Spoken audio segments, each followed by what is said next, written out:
Ang sinasabi ng Supreme Court dyan sa PhilHealth, Opo. ibalik nyo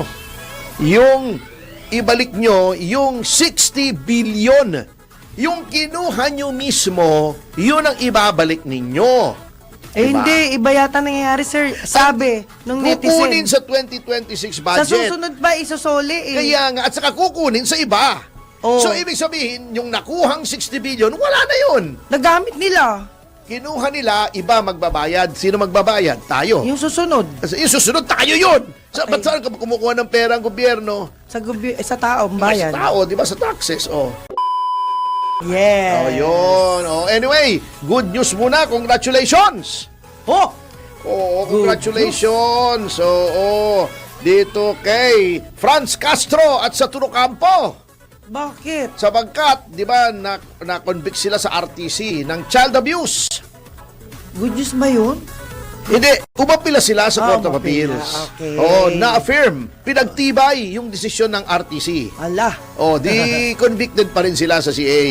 Ayun Oo, na. at mukhang makukulong na sila sana.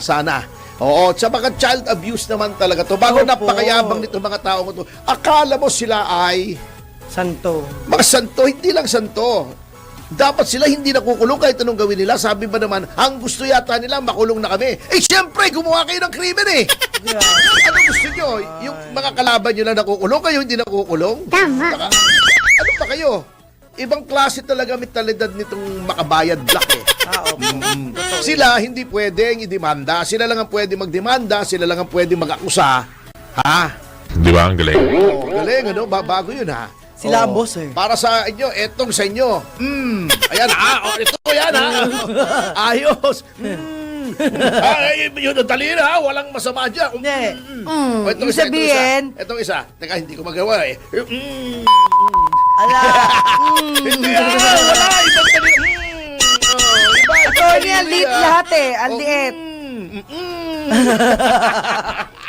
Ang liit Hindi, ng daliri, natatandaan ko nung Tony. sinasabi nung Vice Mayor si Presidente Duterte ni Sara, di ba nanapak si Sara? Opo.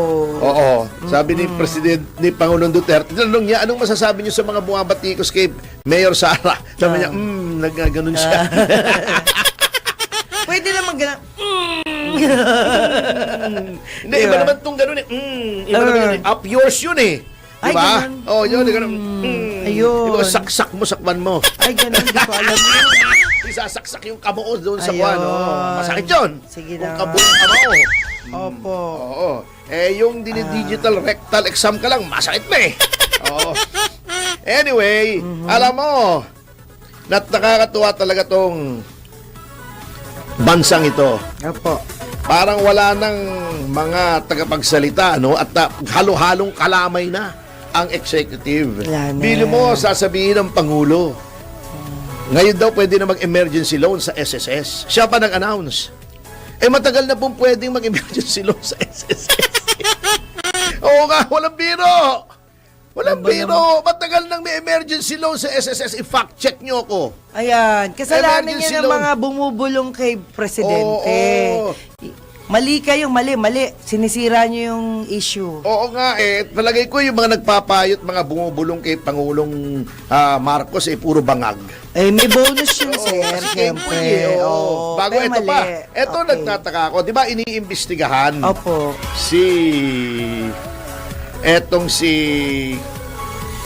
yung pagkamatay ni Yusek Catalina Opo, Cabral, di ba? Cabral, yes. Ako nagtataka talaga, eto ha, kita mo, bakit sa investigasyon, ang nagsasalita, di ba, ang pulis na nag-iimbestiga, di ba? Opo. Ng mga pagkamatay, homicide, Yes, di ba? yes, Oh. opo. Eh bakit ang nagsasalita tungkol sa investigasyon yung ombudsman? Kasama ba sa papel ng ombudsman yung homicide investigation? Di ba sa pulis yun? Police yun, yes. That's true. Bakit ganun, Kengkoy? Di ba? Baka wala Bakit- na siyang ginagawa, kaya siya na lang. Sa bagay, buti naman yung may pakinabang siya. Ganun Bakit na talaga. ganun ang nangyayari, Kengkoy? Hindi ko maintindihan talaga yon. Ha? Sa aking experience ay, bakit ganun? Only this time, change lahat ang kanilang... Bakit lahat ano. ng hindi lahat ng lahat ng pangyayari ay ganun. Agawan Ang ng nag-announce, papel. nagiging parang walang spokesman. Opo, agawan ng papel Oo ngayon. nga eh. Hindi nila trabaho, tinatrabaho. Oo, kaya nga eh. Okay Presidente lang, na nag-a-announce ng kung ano-ano, Oo. parang walang spokesman. Bakit yung spokesman, wala namang mai-announce. Oo. Anyway, problema? eto ha. Mm. Kinumpirma ni Congressman Leandro Leviste Opo. na iniwanan sa kanya ni Yuse Cabral ang listahan Yun ang ng matindi. lahat ng mga mambabatas. Yun ang matindi. So I presume kung mambabatas, hindi lamang mga kasapi sa Opo. mababang kapulungan, Pati kundi sa higher. o sa Senado. Senado. Oo. Pero eto lang ang nagtataka ako. Sinabi naman ni Leviste Opo. na binigay sa kanya kasi nakikipag-ugnayan siya kay Cabral at nagpasalamat pa siya kay Secretary Vince Dizon. Ang nagtataka lang ako, Opo. bakit sabi niya, i-release ko ito kung papayag si Secretary Vince Dizon. Ayun. Unang-una, ba't hindi siya papayag? These are matters of national interest. Pangalawa, bakit kailangan ng permiso ni Vince Vince Dizon. Dizon? Hindi ba mga dokumento to ng DPWH na relevant? Pangatlong kinakataka ko, pinakita na daw ito sa ICI Ala. ni Representative Leviste. Leviste. Ngunit bakit walang aksyon ang ICI dito? Ba't ang bagal? Yun ang mga pinagtataka ko rito eh. Anong hinihintay nyo? Ayun. Kaya Diba? nga, ano hinihintay nyo eh? Sabi, diba yung mga lumang mga telebisyon, yung Yeah. mga, actually sino yun na Opo. nakikita ko na lang sa TV kasi mga 60s yun, di pa naman ako buhay nung 60s. Sige, sir, Yung i-record mo. 70s, hindi, yung 70s, di ba yung mga lumang pelikula, Opo. mahilig ako manood talaga ng pelikula eh. Sa TV, 2:00, yung mga lumang pelikulang Pilipino na black and white pa. Oh. Yung mga ang plot di ba, yung hardinero o yung driver na in love doon kay senyorita, Yes. doon sa anak ng may-ari bago Opo. ayaw nung mga magulang, di ba? Opo. Bigla silang maaabutan doon sa sala. Opo. Medyo nagliligawan, pero ang ligawan noon malayo, siguro 3 metro layo. Kumakanta pa nga Nagkikwentuhan diba? lamang, oo, nagkikwentuhan lamang. Eh syempre, darating yung Don, si Opo. Don Agaton. Agaton. Ayan. Papamewang pa yung ganito, papamewang yung ganyan. Oh, aking book. Ah. Ganyan, okay. Anong ibig sabihin ito, eh? Di ba? Porque may halika dyan, eh? Hindi, walang halika noon. Wala pa ba? Please, wala. Ano ibig sabihin ito, eh? Tapos, anong sagot? Sabi niya, pero papa, Nagmamahalan anong kami. sasabihin, nagmamahalan po kami, papa. Anong mahal-mahal? Anong ipagkakain sa iyo ng hampasalupa na ito, eh? At ikaw naman, lalaki. Anong ginagawa mo sa loob ng pamamahay ko, eh? Ayoko na makikita ang pamumukha mo dito kahit kailan, nunca. Ay, Papa! ala, kinasahan na. O bago sasabihin niyo sa baba, alikaw, iha, bukas din, lilipad ka na sa Espanya, eh? Oh, ang bilis naman. Papa, iyak yun. Comfort nung nanay, papasok Opo. sa kwarto, magkakandado. Napakalapit nyo naman, Don Agaton. No.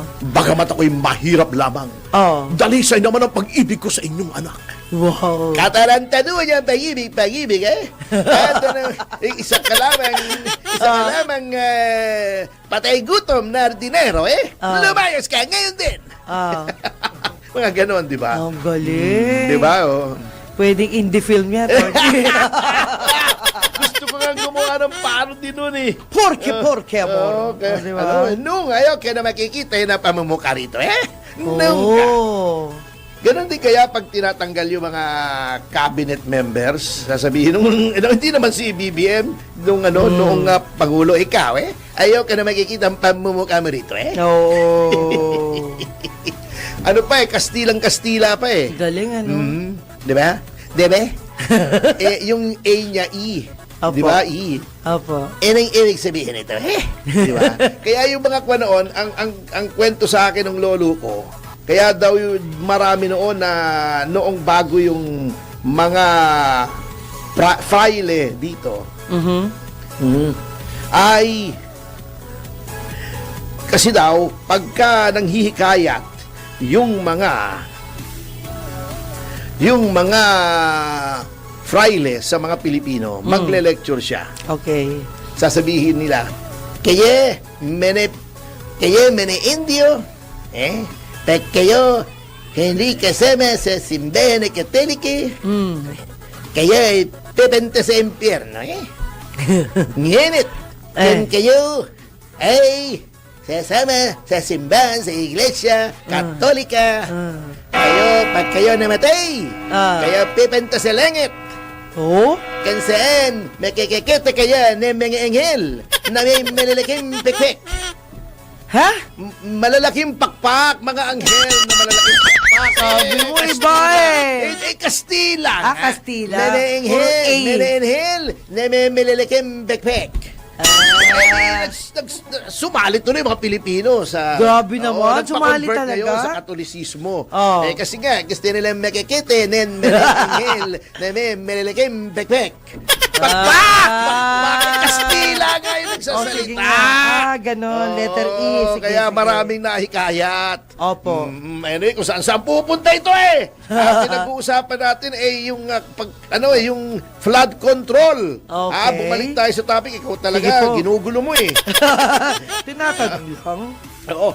Sige At na nga. ito pa nakakatawa, yun pa lang napag-alaman natin na yun pa lang ginagawang allocation Opo. ni Asek tuloy. Asek Cabral Aha. na na pagbibigay ng mga unallocated appropriation sa Apo. mga kongresista kung saan yun ang batayan ng laki ng pera na ibinibigay doon sa mga infrastructure ay BBM pala. Hindi si BBM na Pangulo. Ano po yung BBM? May ibig sabihin yun, baseline balance managed. Wow! Hindi, nagtataka lang ako. Baseline. Balanced managed. Managed. Parang ang sama ng syntax. English major ako eh. Alam mo, minsan yung mga pangulo, yung mga sip-sip sa kanila, yung mga proyekto pinapangalan eh. Kahit pilit na pilit. Parang nung panahon ni Ramos, Apo. Fortified Vitamin Rice. FVR. Mali yung syntax. Dapat yun, vitamin fortified rice. Yung adjective ng rice ay yung vitamin fortified. Para lang hindi yung maisabay. fortified vitamin rice. Di ba? Apo. Fortified vitamin rice. Sip-sip nga, tama kayo. Hindi pwedeng FBR talaga. fortified vitamin fortified BFR. Noon naman panahon ni Erap, enhance retail access for the poor. Tama. Tama. Di ba? Tumama. Oo, yan. May mga ganyan na mga proyekto na Ayun. tinutugma. Minsan pilit na pilit Opo. Parang yung meron maganda SB, Sunny Belmonte, Serbisyong Bayan. Pero meron anak ng Teteng nasa gitna yung initials pinipilit pa rin kaya kengkoy nangyayari. Anyway, yun pala ang formula kung saan nalalaman yung BBM o Baseline. baseline. Di ba? Yun lang natandaan ko Baseline balance management. Ayun, balance management. Parametric formula pala to. Ibig sabihin, yung may formula siya kung saan ang hangganan. Parametric. Parang yung, ewan ko kung uso pa yung parametric equalizer sa mga studio. Anyway, na yun ang ginamit na formula doon sa take note, ito pala ang na-allocate. Umpisa nang nauso tong mga unappropriated allocations kasi hindi lang naman 2025 na booking. Merong pang 23 at 24. Diba? Nung nag-take over si BBM. Opo. Noong 22, noong unang taon niya, meron ng GAA noon. So, hindi na niya napakialaman. At 23, 24, 25, ito ang total. 1.2 trillion! Trillion! Doon sa 3 taon na yon, kasama itong taon na ito. Gats Mabi. Yung 26 hindi pa kasama? Wala pa. Ngayon, Pero may pumapalag na rin yan, sir. hindi kasi nga, same old. Story. Oo. Ayun. Ha? That's a big problem. Same old, soso. Same old. Hindi, Hindi, yun ang ibig sabihin, same old. Yun na naman eh. Hindi, Yun na sounds naman. like lang. So. Ganun na naman kasi. Ha? Kaya, lawlaw yung ating economy eh. Soso. Nalalawlaw yung ekonomiya eh. O, dahil soso na naman eh. Mega. Sige, attorney. May katunog Ang bihira kasi. ka. Oo. Bago pumasok pa si Laila de Lima, di ba? Kaya yung economy natin saging. Kasi Saging sabay, naman. Sabay. Sabay. Saging eh. Oo. Ala. Ito yung formula kung sinong nakakakuhat. Di ba? Sinabi nga si Guardiola, si Saldico. Opo. Kaya lang, ang nangyayari dito, parang may nahahalata ako eh. Parang nawawala si Martin. Oo nga. Oo. Nakalimutan. Kasi yata, wala namang masyadong allocables kay Romualdez. Delivery lang, hindi siya sumasawsaw dun sa allocables kasi ang ayon sa mga testimonya, hindi ko sinasabing totoo, ay parang kumukomisyon lamang siya. Sinabi ni Gutesa, sinabi ni Diskaya, sinabi ni Saldico rin. Kami yung tumatanggap, siya commissioner lang. Sabi nung mga sinasabing may first-hand knowledge sila. Natatakot lang ako sa trend na ito, Madam Juby. Bakit po? Kasi alam ba yan, naka-demanda na sina Diskaya. Si Saldico, dinimanda rin, wala roon. Opo. Hindi naman niya mapagtanggol ang sarili niya. Yes. Yung iba, mga, alam mo, may mga namatay na mga district engineer na inambush. Hahanapin ko, nakita ko yan eh. Tuloy-tuloy na eh. Napagdaanan ko eh. Bago namatay si Yuse Cabral. Nagunita ko lang nung namatay siya. Sabi ko, teka muna, may mga nababasa-basa ako. Kaya lang, since district engineer, di naman ganun ka-prominente. Minsan, kapiraso lang sa loob lang ng dyaryo. Hindi masyadong nagiging prominente. Hanapin ko, nandito sa akin yun eh. Hanapin ko sa bukas. Parang minarinig ako, attorney, may namatay din congressman. Ay, iba naman yun. Iba naman Natural issue yun. process naman yun. Okay. Oo, anyway, yun nga sinasabi ko, mukhang pagkaganyan may mga naka-charge na. Ha?